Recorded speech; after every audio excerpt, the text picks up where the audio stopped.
The war with Iran has now entered its second week with no signs of slowing down. Today, Iran's assembly has chosen the son of Iran's late supreme leader as the Islamic Republic's next ruler. And the U.S. announced another service member has died in the war. Jenna DeAngelis joins us from our immersive studio with more on this. Jenna. Alan, U.S. Central Command says a service member died last night from injuries received during Iran's initial attacks. Their identity is being held while family is notified. This is now the 7th American service member to be killed in the Middle East since the conflict began just over a week ago.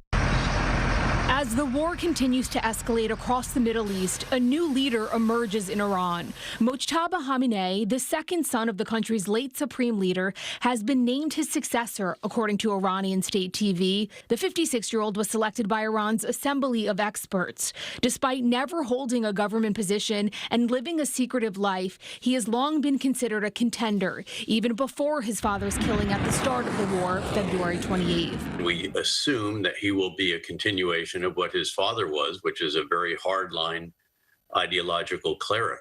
Here in New York City, at a March for Liberation, those rallying were hoping for a different leader. I want Reza Shah as our transition leader. That's not what I want. That's what the people in Iran want. Prior to the announcement Sunday, President Trump said whomever is appointed supreme leader is not going to last long without U.S. approval. The president has previously called the new supreme leader unacceptable and a lightweight. And as the war enters its second week, the White House says there are no current plans to send in ground troops, but President Trump has not ruled it out. Could there be? Possibly, for very good reason. Have to be very good reason. The president attended a dignified transfer Saturday of 6 service members killed in the conflict. A 7th service member has now died, who was seriously wounded at the scene of an attack on U.S. troops in the Kingdom of Saudi Arabia on March 1st, according to U.S. Central Command. Defense Secretary Pete Hegseth on 60 Minutes. The president's been right to say there will be casualties. Things like this don't happen without casualties. There will be more casualties. And no one is, especially our generation knows what it's like to see Americans come home in caskets.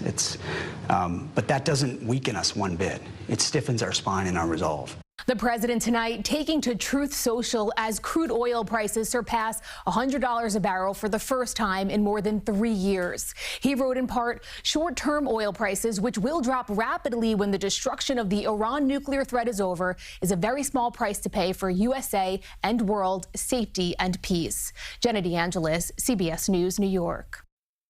And for the first time since the start of the war, Israeli airlines launched the first outbound flights from the country's main airport today. An estimated 2,000 people boarded roughly 3 dozen flights to be able to leave the country. And we're learning more about an NYPD officer who died in the war with Iran. Today, the FDNY said Sorfly Davies served as a paramedic before joining the NYPD in 2014. He was assigned to Station 57 in the 79th Precinct, both in Brooklyn. Police say Davies died Friday as a result of a medical episode while deployed to Kuwait. He served in the 42nd Infantry Division in the U.S. National Guard and rose to the rank of major. For the very latest on the war with Iran, head to our website, cbsnewyork.com, or download the CBS News app right now.